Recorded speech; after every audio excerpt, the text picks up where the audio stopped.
Entonces vamos a hablar bajo el título El ayuno y la oración. El ayuno y la oración. Aunque el estudio habíamos dicho que era sobre el ayuno, queremos aclarar que el ayuno del que nosotros nos referimos, como está en la palabra de Dios, es ayuno con oración. No es ayunar por ayunar, sino que es ayuno con oración. El ayuno, básicamente, si usted lo mira desde un punto de vista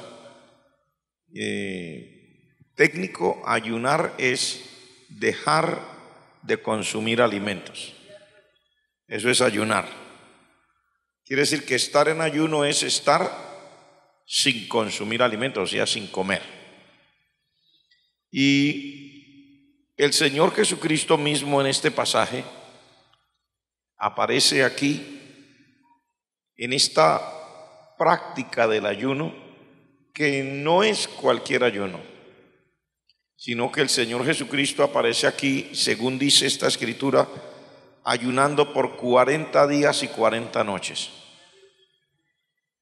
También cuando hablamos de este tema, debemos aclarar que el ayuno no se hace por batir un récord de días. No se trata de ver quién ayuna más largo, sino que hay casos específicos donde Dios puede guiar para que un ayuno pues sea un ayuno de varios días. ¿Cuántos son esos varios días? La palabra de Dios no le pone cuota de ayuno a nadie. Nos habla del Señor Jesucristo en este ayuno, igual nos habla de uno de los profetas que en un momento determinado también estuvo ayunando y también fue en la misma situación, 40 días, que fue el profeta Elías. También nos habla de Moisés. Los grandes hombres de Dios han tenido esa experiencia de entrar en un periodo de ayuno, pero aclaramos que el ayuno es con oración. El Señor Jesucristo aquí entró en este ayuno, estuvo 40 días y después de haber ayunado tuvo hambre y vino una batalla contra el diablo. Que el Señor reprenda al diablo. Ahí podría yo hacer un paréntesis para decirle que no se confíe porque usted ayuna. Porque mire lo que dice aquí, el Señor Jesucristo ayuna 40 días y 40 noches y entonces apareció el diablo para tratar de hacerle una trampa. Así que hay que tener siempre conciencia de que el ayuno no es lo que nos hace fuertes. La palabra de Dios dice: fortaleceos en el Señor y en el poder de su fuerza. Tal vez puede parecer una paradoja lo que le estoy diciendo, pero no es el ayuno lo que nos hace fuertes, ni el poder está en la oración. Todas esas son cosas que nosotros repetimos porque las oímos, pero el poder está en Cristo y la fuerza es del Señor. Ahora, nosotros ayunamos para tener comunión con Dios por las razones determinadas en cualquier momento, y el Señor nos fortalece. Pero no se confíe que el ayuno lo fortalece, el Señor nos fortalece. Porque si uno pone la mirada equivocadamente en algo específico, entonces hay personas que podrían dedicarse a ayunar y a pensar que por eso y se descuidan. No es el ayuno. Usted y yo debemos ayunar. ¿Cuántos creen que debemos ayunar? Y debemos ayunar con oración, pero debemos ayunar creyendo que el Señor nos va a fortalecer. Debemos ayunar creyendo que el Señor nos va a dar ese poder, que el Señor nos va a llenar de su gracia. No el ayuno, el Señor. Es que cuando entramos en ayuno y oración, entramos no para buscar el ayuno, no para buscar la oración, sino ayunamos y oramos para buscar al Señor. ¿Ahora me entendió, hermano? No se trata de no ayunar, no me vaya a malinterpretar. Se trata de saber ayunar. Se trata de ayunar sabiendo por qué ayunamos, qué es lo que realmente estamos haciendo cuando ayunamos. Cuando ayunamos y oramos estamos buscando a Dios. Y es el Señor el que nos da su fuerza. Y es el Señor el que tiene todo el poder. Levante la mano el que lo cree. El Señor Jesucristo lo dijo: todo poder me ha sido dado en el cielo y en la tierra. Además, la palabra de Dios dice en el libro de Efesios: fortaleceos en el Señor y en el poder de su fuerza. Gloria al nombre de Jesús. Luego, usted podría mirar de acuerdo a la palabra de Dios que el ayuno y la oración son necesarios para romper cadenas de demonios o de incredulidad. En el libro de San Mateo, en el capítulo 17, gloria al nombre de Jesús, y yo pues le animo a que demos gloria al Señor, porque le cuento que esta es una batalla. Pues si no me entiende, de todas maneras se lo vuelvo a decir: esto es una batalla. Y esto hay que sazonarlo siempre con adoración y alabanzas al Señor.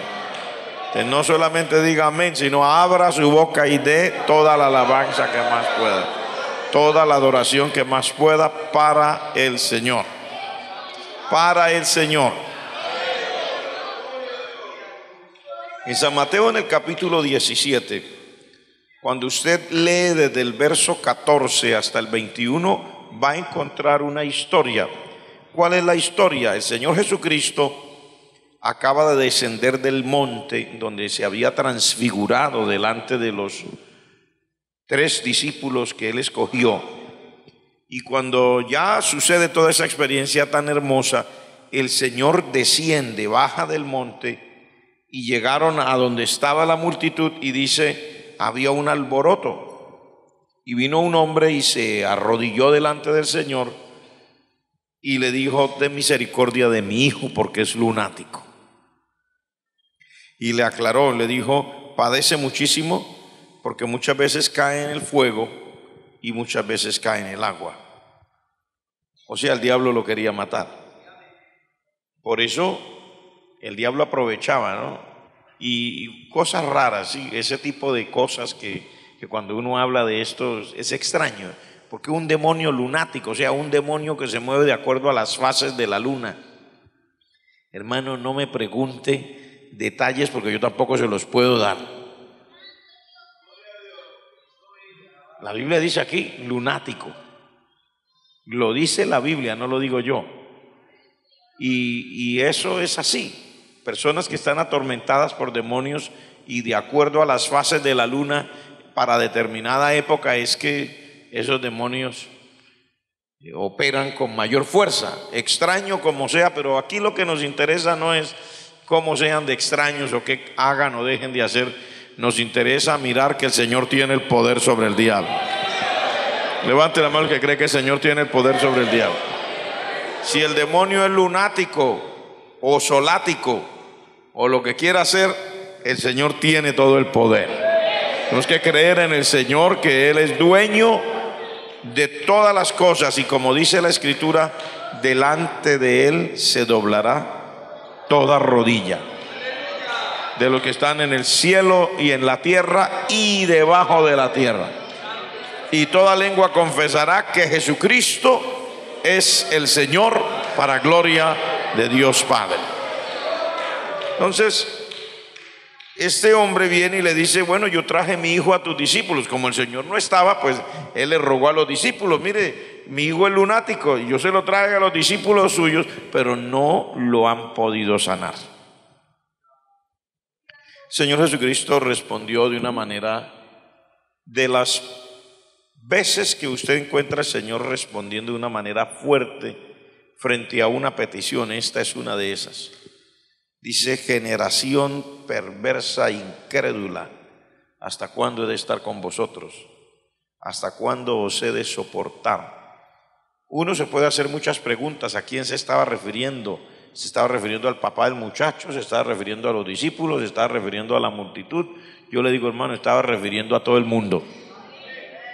a todos los que estaban ahí. Porque el Padre no podía creer. Los discípulos tampoco. Se estaba refiriendo a los discípulos también y al resto de la multitud. ¿Por qué sé yo? Pues espere que el pasaje avance y usted va a ver que es así. Luego el Señor dice: tráigame el muchacho. Cuando el Señor Jesús reprendió al demonio, ese salió del muchacho y el muchacho quedó sano desde aquella hora. Yo pienso que lo maravilloso aquí es eso, lo que yo les decía. No es tanto que si el demonio es lunático, sino que el Señor da la orden y el muchacho queda libre, queda sano. El demonio se tiene que ir en el nombre de Jesús. Levante las manos que creen en el poder de Jesucristo. Levante las dos manos que creen en el poder de Jesucristo. Las dos manos así. Diga: Señor, yo creo en tu poder. Vivimos en medio de un mundo lleno de muchas malicias. Hay que creer en el Señor. Hay que creer que el Señor tiene el poder.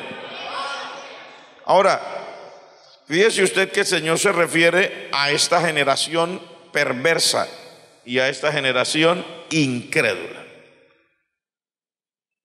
Los discípulos quedan asombrados que el Señor lo hizo de una manera tajante. Se va el demonio. Entonces ellos esperan que la multitud se vaya, porque pues a ellos les daba vergüenza, ¿no? Vergüenza por lo que había pasado. O no me vaya a decir a mí que no, usted también le daría vergüenza. Sí, eso es, hay que ser honesto. Las cosas no se pueden tapar así con una mano. Lo llamaron aparte: Señor, ¿por qué nosotros no pudimos echar fuera ese demonio? El Señor Jesucristo les dijo: por vuestra poca fe. O sea, por vuestra incredulidad. Porque si tuvierais fe como un grano de mostaza, diríais a este monte: pásate de aquí a allá, y se pasará, y nada os será imposible. O sea, el Señor dijo: si pudieran creer, ni los demonios se pueden quedar ahí si usted cree. Usted le podría decir, usted cree, usted le puede decir a un demonio que se vaya, se tiene que ir en el nombre de Jesús. Digo, en el nombre de Jesús, no estoy diciendo ese nombre. Digo, en el nombre de Jesús, el demonio se tiene que ir. Levante sus manos y diga amén. Si usted puede creer, si yo puedo creer, el demonio se tiene que ir en el nombre de Jesús. Pero el Señor les dijo: pero este género no sale sino con oración y ayuno. Entonces viene otra vez la pregunta, ¿no? Uno cuando estudia estas cosas y hay cosas que parecen confusas. Bueno, ya antes les preguntaba, ¿a quién se refería el Señor cuando dijo generación perversa, incrédula? ¿A los discípulos, a la multitud, al papá? Les digo a todos, porque dijo generación. Y los incluía a ellos porque mire que ellos después llamaron al Señor: ¿por qué fue que nosotros no pudimos? Y el Señor se lo dijo: es por su incredulidad. Pero luego el Señor dice: pero este género no sale sino con oración y ayuno. Otra vez entonces vuelve uno a la pregunta: entonces ¿a qué se estaba refiriendo el Señor? ¿Al demonio ese lunático o a la incredulidad? Mírelo por donde usted quiera. Yo, al analizar aquí esta parte, me doy cuenta que el Señor está hablando de la incredulidad. Porque el Señor le dijo: si tuvieran fe, habrían echado fuera el demonio. Pero de todas maneras, dice: no, pastor, de todas maneras es que hay diablos más diablos que otros. Entonces miremoslo por ahí también. De todas maneras, cualquiera que sea su manera de verlo, esto no sale sino con oración y ayuno. O sea, si usted cree que hay demonios que se las dan de más demonios, pues esos salen con oración y ayuno. Pero si usted va a la raíz del problema, que era la incredulidad, que ellos no podían creer, pues igual también eso no sale sino con oración y ayuno. Porque déjeme decirle, hermano, que se lo voy a decir de una manera corta y sencilla: es que la vida del ser humano así seamos creyentes, se ve sometida a muchas presiones aquí abajo en esta tierra, en este planeta. Usted y yo todo el día estamos recibiendo una cantidad de información totalmente adversa a la palabra de Dios y adversa al Señor. Usted lo oye por la radio, por la televisión, lo lee en un periódico, como quiera que sea. Usted continuamente se está recibiendo una cantidad pero masiva de información contraria a lo que Dios dice en su palabra, todos los días. Por ejemplo, que usted se lo merece todo. Eso es una información incorrecta. Usted y yo no nos merecemos nada.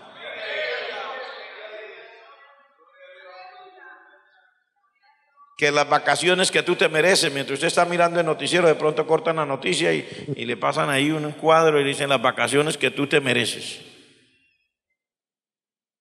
Pregunta, ¿usted se las merece? ¿Yo me las merezco? No. Y luego le pasan toda la cantidad de perfumes, pero fíjese usted que usted mira en un anuncio de perfumes en la televisión y el perfume realmente, ahí hay una, ¿cómo se diría? Como un mensaje ni tan subliminal. Es pero el resto se acabó. Es como, no es tan subliminal, es como un mensaje detrás del mensaje sin estar tan oculto. ¿Qué es lo que quiere decir esto? Si le van a pasar un mensaje de perfumes, es que hay un hombre que cuando se echa tal perfume que todo eso, mejor dicho, lo lleva a que las mujeres se derritan por él, van a caer rendidas a sus pies, o si es una mujer, todos los hombres van a correr detrás de él, incluso hablando hasta de los perfumes. Entonces toda esa información está taladrando, boom, boom, boom, boom, boom.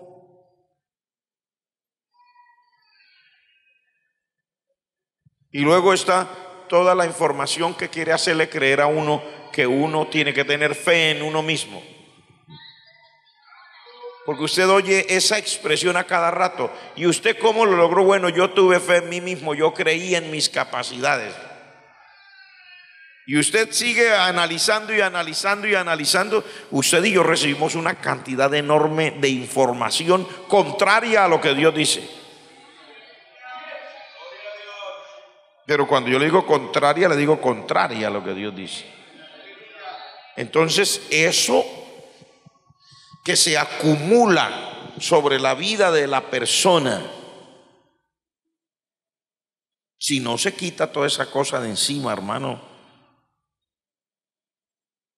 llega el momento en que la vista de uno ya no está puesta en lo que Dios dice, sino que comienza a ver como el mundo ve, a pensar como el mundo piensa y a hacer como el mundo hace. Y cuando uno hace así es porque ya no está su fe en el Señor. Algunos creen que es que la fe solamente para un milagro o para recibir una provisión económica. No, la fe actúa en todas las áreas de la vida de uno. Mire que aquí la fe se necesitaba para echar fuera un demonio y no se pudo porque el Señor dijo no hay fe. Entonces la fe actúa en todas las áreas para poder caminar, para poder perseverar, para poder buscar a Dios, para poder hacer la voluntad de Dios. Pero cuando usted está siendo bombardeado por tanta cosa falsa que viene de afuera del mundo, entonces cuando llega el momento de ejercitar y de mirar si hay fe, como que queda así como aquí, como quedaron los discípulos. Se queda uno mirando y no me funcionó. ¿Qué pasó? Aparte de que hay muchísimos millones y millones de demonios en el ambiente, que el Señor los reprenda.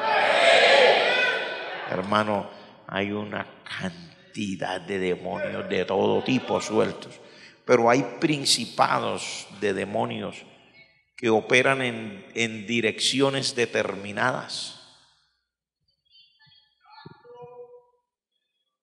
Por ejemplo, nuestra época está marcada por lo que la gente llamaría una tendencia, pero que yo lo podría decir de otra manera, espiritualmente hablando, una tendencia generalizada. Vivimos en medio de una generación dominada por un poder de rebelión. Usted lo ve a todo nivel. Rebelión en el hogar. Por ejemplo, incluso en la forma de ser. Mire que hay gente que no lo entiende, pero aquí se lo trataremos de explicar en un minuto. Rebelión, por ejemplo, el hombre rebelado a no querer aparecer como un hombre. No, que ya no quiero andar con el cabello corto, que quiero el cabello largo, que yo quiero no sé cómo, que quiero. Y la mujer rebelada a no ser mujer. Entonces ella la que dice, no quiero el cabello largo, yo lo quiero es corto. Y yo quiero es un pantalón, no una falda, y yo quiero un cinturón así de grueso, y yo no quiero lucir femenina, se ponen a alzar pesas, y yo quiero parecer Charles Atlas. Es un demonio de rebelión. Y eso por no decir sino una sola cosa. Rebelión de los hijos contra los padres. Rebelión de los alumnos contra los profesores. En esta época yo he oído hablar a más de un docente y dicen, realmente pastor, mire, yo sigo enseñando porque esta es mi profesión, pero esto ha cambiado tanto que ya me da miedo ser docente, ser profesor. Sí, porque uno entra a un aula de clase y es como si entrara en medio de una jauría de lobos. Así es. Rebelión en las calles contra la autoridad. En cualquier parte. Y la gente se hace sentir y habla duro y va y etcétera.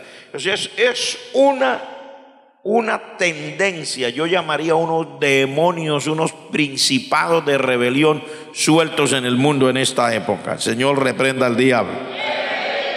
Pero que eso también permea, o sea, se introduce, se cuela. Y usted ve ese mismo demonio metido hasta en la iglesia, señores. Bueno, ya no le gustó, pero de todas maneras, ¿qué decirlo? Sí, señor, así es. Toda esa cosa rara todo eso hace que la persona se sienta mal. Ahora, por ejemplo, si uno como creyente está rebelado contra lo que Dios dice en su palabra y contra las autoridades que Dios delegue, y uno cree que está rebelado es porque armó pues la gran rebelión de Coré, Datán y Abirán abiertamente. No hay gente que está rebelado sin decirlo muy claro. ¿Usted sabe cuántos años le llevó a Absalón dar el golpe de estado? El hombre venía rebelado por más de 7 años. Lo mostró al final de 7 años, pero lo traía ahí suave. La Biblia dice que años atrás ya él decía, ¿quién me pusiera por juez sobre la tierra? Pero eso lo que por allá callado, ¿quién me pusiera por juez sobre la tierra? Cuando reventó el problema hubo una guerra civil. Son cosas que van ahí, pero mira, cuando la gente ya no reconoce al que está ahí, ya anhela ser él, ya está revelado aunque no parezca. El grave problema, por ejemplo, de la rebelión es que la rebelión no parece ser un pecado así tan grave a los ojos de la gente. Pues hermano, vivimos en una democracia, uno tiene derecho a pensar y tiene derecho a hablar y tiene derecho a opinar. Así habla la gente para justificar su rebelión. Y dentro de la iglesia la gente invoca las mismas excusas para su rebelión. Pero es que estamos en una época de la democracia y somos un pueblo y tenemos derechos y hay una constitución y hay un código civil y hay una cosa. Y comienza a invocar una cantidad de cosas para justificar que no se siente bien con el diácono, que no se siente bien con el pastor, o que no se siente bien con toda la iglesia, que no le gusta como la cosa es, que no le gusta que la iglesia sea tan estricta, que no le gusta que hagan así, que no le gusta que hagan de este otro modo, que no le gusta que la gente dé gloria a Dios, que no le gusta que lo saquen a evangelizar, que no le gusta que... Es que no le gusta nada, es que no le gusta ni siquiera que lo van a llevar para el cielo.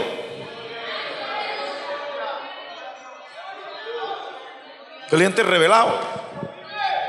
Pero sin embargo asiste ahí. Eso no parece ser tan grave, pero yo le digo que eso es mucho más grave de lo que la gente cree. Hermano, una persona que está en rebelión, así nadie se lo diga, así nadie le eche maldiciones, la maldición se la echa cada uno que está en rebelión. Y mientras la persona mantenga una posición así, por más esfuerzos que haga y de todo, lo siente en el resultado de su vida. ¿Por qué? Porque la palabra de Dios lo dice. Libro de Romanos dice, porque no hay ninguna autoridad sino la que Dios ha instituido, ha puesto.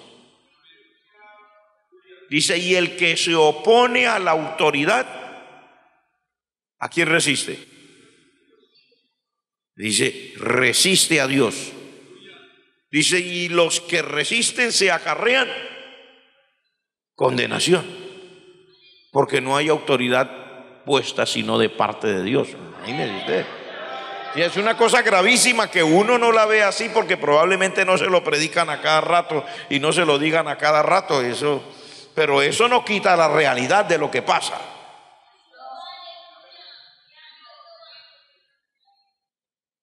O sea, los resultados de esa actitud van a estar ahí. Por eso es que hay que orar y ayunar.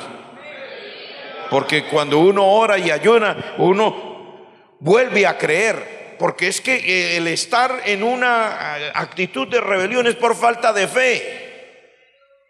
Cuando una persona se rebela contra la autoridad o el sistema que Dios haya instituido en su palabra y todo, es realmente porque no le cree a Dios. Porque cree que todo eso es una mentira. Así es. Usted dice, pastor, eso está como difícil de masticar. Lo veo así como mirándome extraño, raro. Yo le digo, hermano, se necesita creerle a Dios. Hay que orar y ayunar para echar fuera toda incredulidad. Porque toda la gente que propende dentro de una iglesia, que por democracia, que por derechos, que por cosas, es porque no cree que Dios instituyó autoridades, ni cree que Dios tiene un sistema.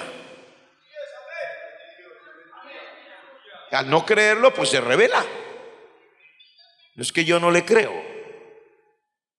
Y a uno se le hace fácil, porque es en lo espiritual y no está viendo la investidura así, pero vaya y hágalo allá en lo natural, a ver qué le pasa. Y usted verá que lo que le estoy diciendo funciona exactamente igual. Si un policía le dice a usted en la esquina, por favor, caballero, señora, deténgase un momento, soy agente de la policía, necesito revisar lo que usted lleva ahí. No lo muestre, a ver. O intente huir. Que usted le puede huir al primero, pero ese tiene una cosita así que le dicen radio y llama atención. Emergencia, urgente. Subiendo de la carrera 17,45. Un tipo que acaba de salir de una iglesia. Lleva una bolsa en la mano, se acaba de subir una moto. Salió como alma que lleva el diablo. Va en esa dirección. Cuando usted acuerde, está rodeado de todo, y si no le alcanzan 3 o 4, mandan a traer un batallón, pero de que lo reducen, porque así es la autoridad. Si la persona no debe nada, ¿por qué salió corriendo? No, porque es que yo son los derechos ciudadanos. El derecho ciudadano es suyo, pero los deberes también. Entonces hay un sistema, una forma, hay una autoridad delegada. Exactamente funciona así en lo espiritual, y hay gente tropezando y dando golpes en la vida y ellos no se explican qué es lo que les pasa. Pero cuando llegan a las casas abren la boca, cuando hablan por ahí en los corrillos, porque uno arma sus grupitos, a veces con la familia, a veces con los amigos, a veces a la hora de la comida, a veces a la hora de lo que sea, y uno se pone a hablar lo que a uno no le tocaría hablar, a pensar en voz alta, a decir cosas que no debería decir. ¿Está usted aquí conmigo? Se mete en problemas, hermano. Pero si uno ora y ayuna, el Señor va a obrar y uno va a llegar a creer. Amén, hermanos. ¿Cuántos creen que cuando uno ora, ayuna, como dice aquí el Señor, echa fuera esos géneros que no salen sino con oración y ayuna? Echa fuera la rebelión, los espíritus de rebelión, y también echa fuera la incredulidad en el nombre de Jesucristo. Hay que orar y ayunar, hermano. Yo quisiera tener mucho tiempo para hablar de esto, porque ustedes saben que la palabra es más dulce que la miel. Pero pues necesitamos también participar de la Santa Cena. ¿Qué les parece si guardamos el resto del ayuno para en próxima ocasión seguir este estudio del ayuno y la oración? El ayuno y la oración, hermano, qué importante es que una iglesia mantenga el ayuno y la oración, un creyente mantenga el ayuno y la oración. Yo les digo con sinceridad, hermanos, no podemos dejar de orar y ayunar. A veces se pone como pesada la cosa, como que uno le gana el estómago, o como que los creyentes nos volvemos así, como que decimos allá, como aquella iglesia de tal parte allá en el libro de Apocalipsis, no, que yo ya estoy rico, que ya no tengo necesidad de nada, ni de ayunar ni orar. Y ahí es donde comienza a tener problemas una congregación, un creyente. Pero ¿cuántos creemos que todavía la iglesia debe orar y ayunar? Levante la mano que creemos que todavía la iglesia debe orar y ayunar. Yo también creo, hermanos, que el Señor nos ayude, que siga habiendo ayuno, oración. Cada semana haya cadenas de ayuno, oración. Cada hermano busque un día. Cuando haya ayuno congregacional, no le huya al ayuno. Que hay gente que cuando es ayuno congregacional y dice, ahora vamos a orar para terminar la palabra, hermano, salen del templo como alma que lleva el viento. No lo detiene sin un plato de sopa y de actividad allá afuera. Lo único que medio lo logra detener ahí. Se oye la frenada hasta acá, como ¡sí! Llegó. Mientras los demás oran, lloran, gimen, nosotros allá con esa panza así de grande que hasta lleno de colesterol andará uno.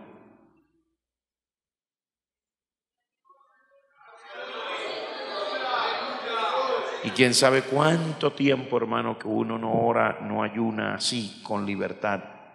Y por lo menos estando en grupo es más factible.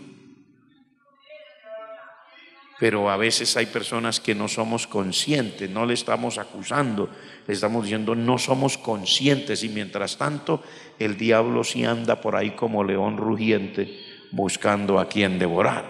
Así que por lo tanto seguimos haciendo este énfasis sobre el ayuno y la oración.